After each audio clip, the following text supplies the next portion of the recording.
something about scholarship info, that's the place you're looking for. Click it, click it, click it. Don't waste time. That's the place you're looking for. And when you click that place, you will see scholarships. You will see scholarships once again.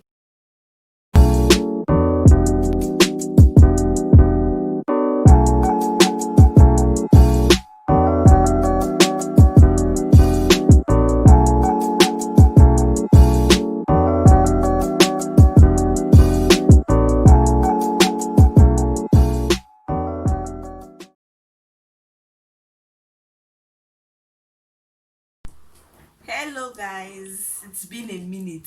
Today, me say it on time. I have companions: fan, water, AC, window. You know the season, summer. This summer is looking like a summer that is telling us on time. That's not started very well, but it's telling us on time. I smile, but my smile is too jealous.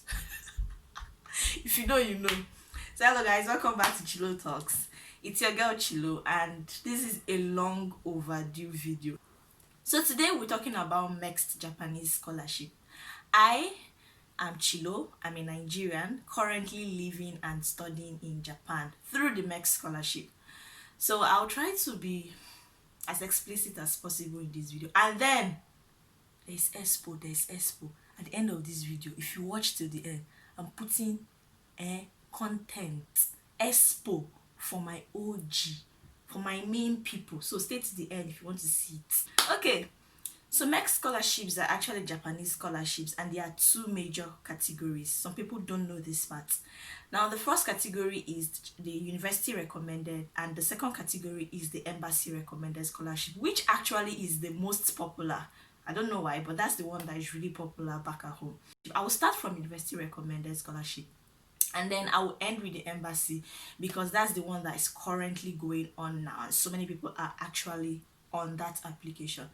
Now, PS guys, disclaimers guys, I am not a MEXT professional, or I don't choose for MEXT or something like that. I'm just speaking based on my experience and then the experiences of some of my friends that are here too that I have heard from.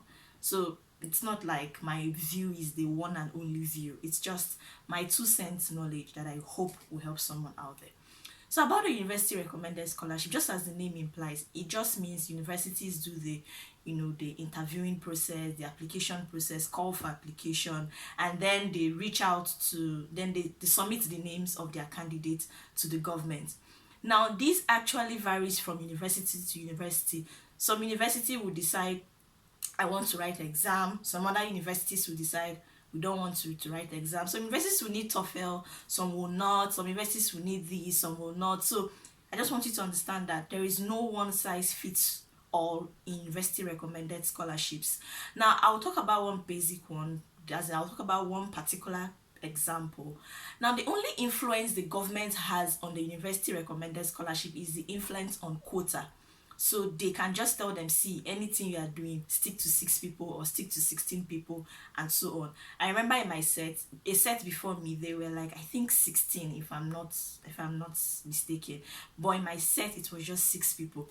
So it differs from school to school.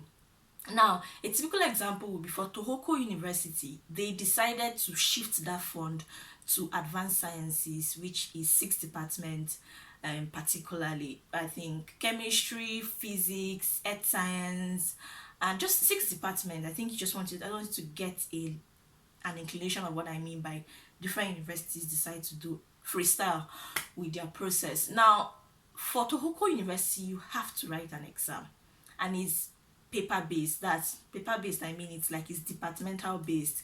So if you fall under these 6 departments and the call for application open, you are qualified, you send in your application, you get a prospective supervisor, which is an important stage, and I will talk more about that at the end of this video.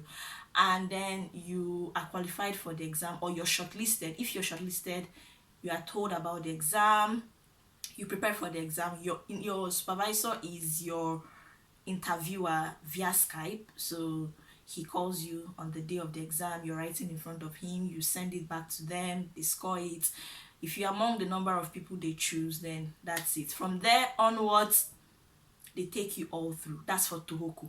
But I'm aware that some people have reached out that they don't really know names of university. I personally am living in Japan, but I really don't know so many names of university, and I will not really advise you meeting people to recommend universities for you, because you should be looking out for universities that are doing your course, and you have supervisors, something like that. So I'll give you a brief rundown of what you can do if you're looking out for the university recommended scholarship, which usually starts towards the end of the year. I think it opens around October for Tohoku University. I really don't know about other. I think it's the same time. I think it's actually the same time, around September, October. That's when the application actually open. Now, if you don't know schools, what you just do is simple. Just Google. Just go to Google, type there university recommended MEXT scholarships. You will see options. It will just be coming out. Now, if you even search deeper, according to my friend, you will even see quota, the quota that is needed, how many people this school can take, and all those things. And that's one way of doing it. The second way of doing it is, if you already know the school you want, maybe you have Hokkaido University in mind, Osaka, Tokyo. You already have a university in mind, maybe because someone recommended it for you, or you already just have this love for that city. Just go to that university's official website. What you will be looking for in that official website will be that area that they put things like prospective students. You check there, you see things like admission, scholarships, and all that. Now you search, is your department among, is your faculty among, is your graduate school among, and then from there you go deeper and deeper and check the criteria. People easily miss this. Every scholarship in Japan comes out with application guideline. There is no question these people don't put into consideration while making the application guideline. Is it your age? Is it your highest degree? Everything, read it properly and know if you are qualified. Now, the third way of going about university recommended scholarship could possibly be that you know a professor in a university, or even if you don't know the professor in a university, you can reach out to a professor that has your interest. You love his passion, you love his field, and then you send him a very subtle mail. That mail is basically just like, I love what you do. This is, I am a graduate of this. I came out with, maybe if you came out with first class or 2-1, just sharp blow your trumpet, attach your CV, attach things. And if the person really loves you and wants to work with you, the person could reach out and say, you think like, okay, are you funding yourself, or do you want a scholarship, and all those. Some professors are aware of scholarships that don't really gain so much publicity, and they will probably just recommend you to look into it. So that's another option, going through a professor. But be polite about it, because they may not also know, or they may not be a scholarship that is going on at that point. So I've mentioned 3 ways, which is Google. The second one is the university official website, and then through a professor of a particular school, a particular department.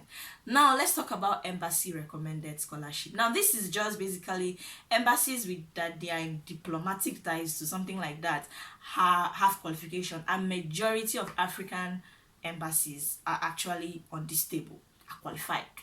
So this particular one is the embassy recommends to the next embassy, to the government for the scholarship. So they are in charge of all the call for application, the shortlisting, the processing, and every single thing.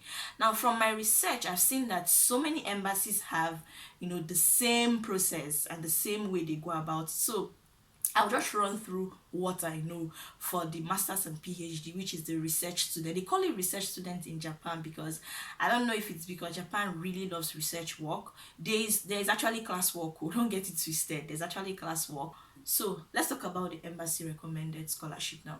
In this case, when the embassy opens up for, first thing, guys, please, if this is the first time you're hearing about embassy recommended scholarship, or for some reason you have not started it, please, the first thing you should do, this is no brainer. The first thing you should do is just carry your laptop and press Embassy of Japan in, if you're a Nigerian, Embassy of Japan in Nigeria. When the official website opens, you will see, obviously, the first thing you see is visa info, is an embassy. Then the next thing you see also, you will see something about scholarship info. That's the place you're looking for. Click it, click it, click it. Don't waste time. That's the place you're looking for. And then when you click that place, you will see scholarships. You will see scholarships. Once again, if you fall under, let's say you're looking for teachers training scholarship, or you're looking for any particular scholarship. I think I even saw undergraduate scholarship there. I don't really know much about undergraduate scholarships.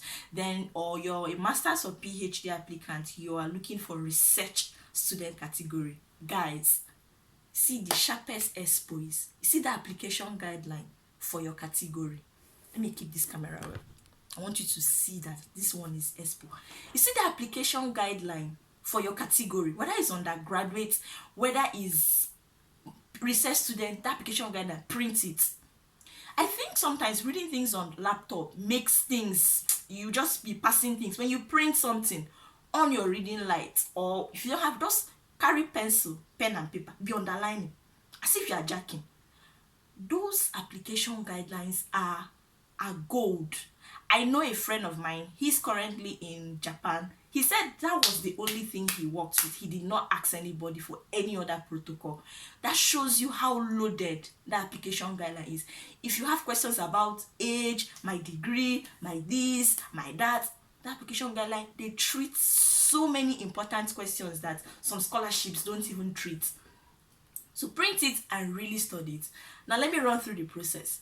When the embassy calls for application, you fill in forms. So you fill in the forms, all the categories. I think for this particular embassy recommended, you have a luxury of schools to choose from. No, you have a luxury to choose any school. Sorry, not to choose from, to choose any school.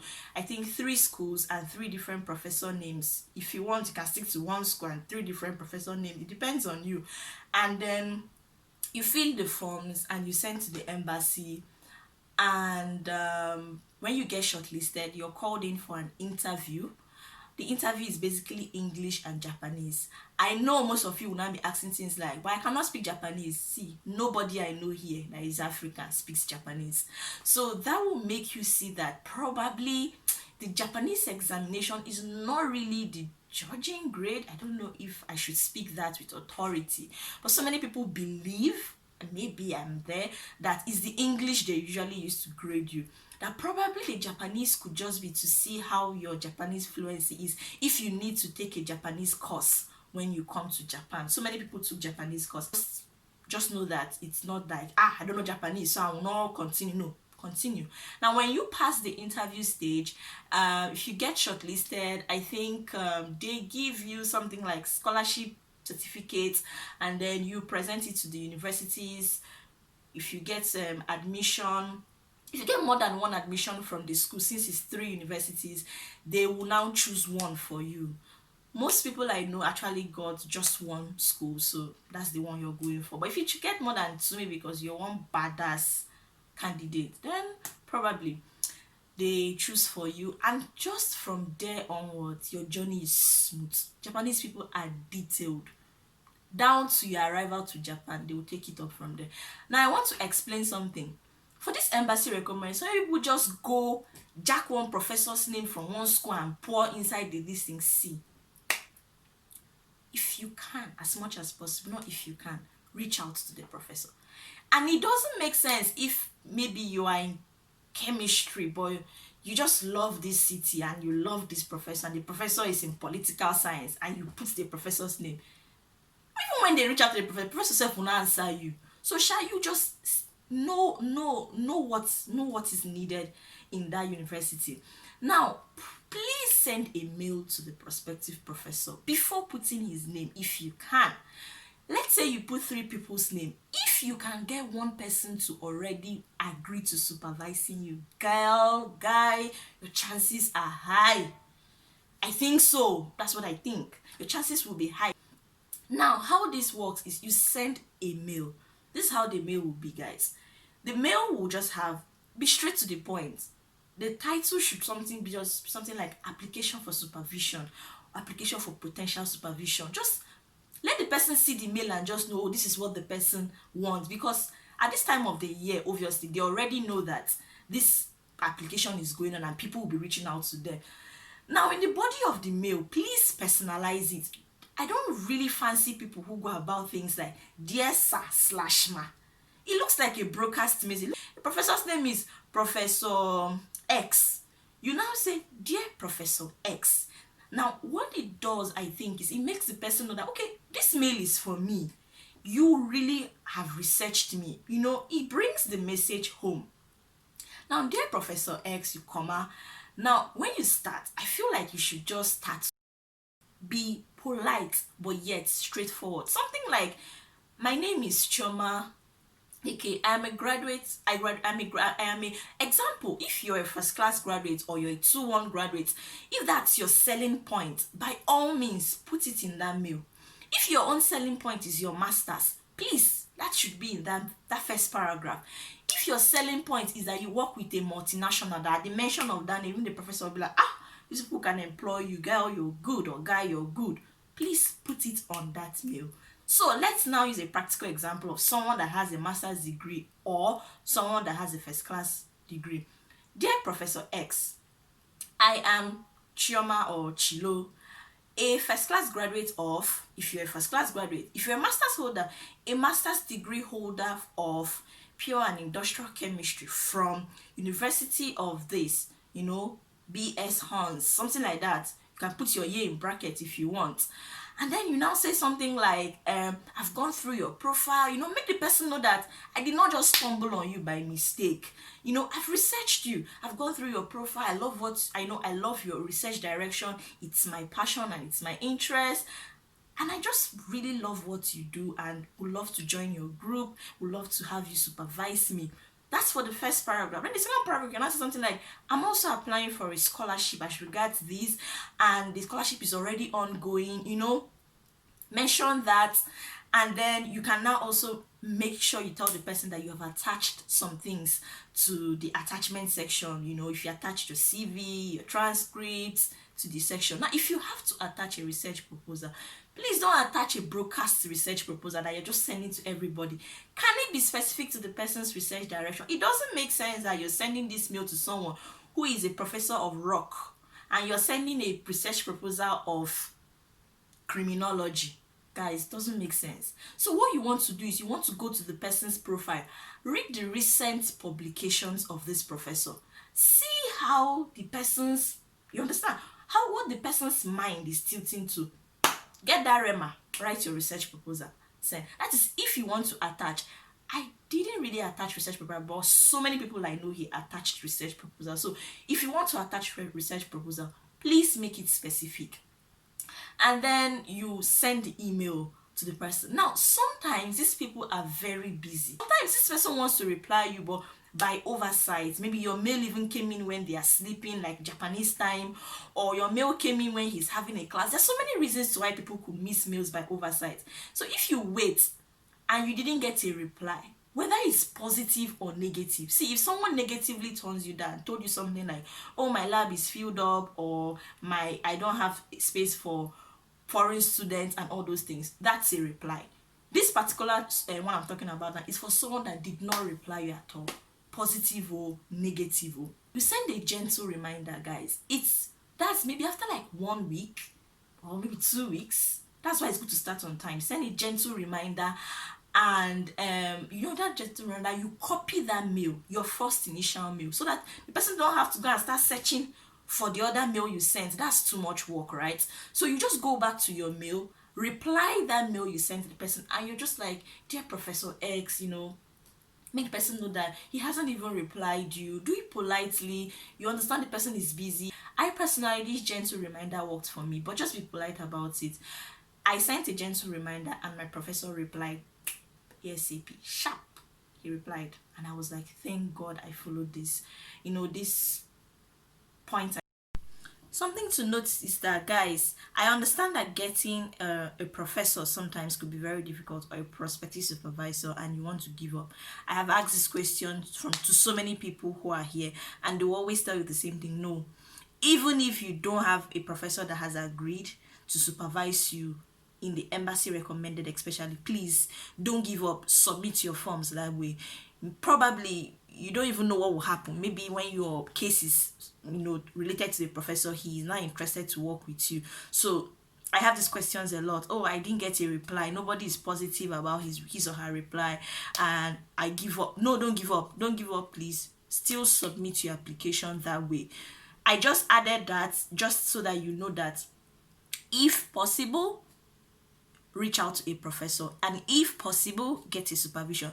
But there is a reason why I used if, because I understand that it's not always the case. And if it's not the case in your case, don't give up. Please submit your application. So you want to start early to factor in things like this. You want to have your transcripts handy, guys, please. I've heard of cases where someone filled all the application forms, which is tedious, and then your transcripts just kept. You know how transcripts could take a while back at home, so you want to have your transcripts handy. And then I think one more thing I'll say is some schools don't need TOEFL, yes, but they will ask you for English proficiency because you're a foreigner. Now, if you don't need to have TOEFL, you don't want to write TOEFL, there's something some universities have, but it's not so publicized. It's more like mode of teaching was in English. I attended University of Nigeria and it's given to you. I think it's the same thing for other schools. Reach out to your school and know if they do that. In addition to transcripts, you need that. So in a place where they ask you English certificate, if it's TOEFL, all those things, you can just write others in brackets. That certificate, that was certificate I used. I don't know for other people. Now to the expo at the end.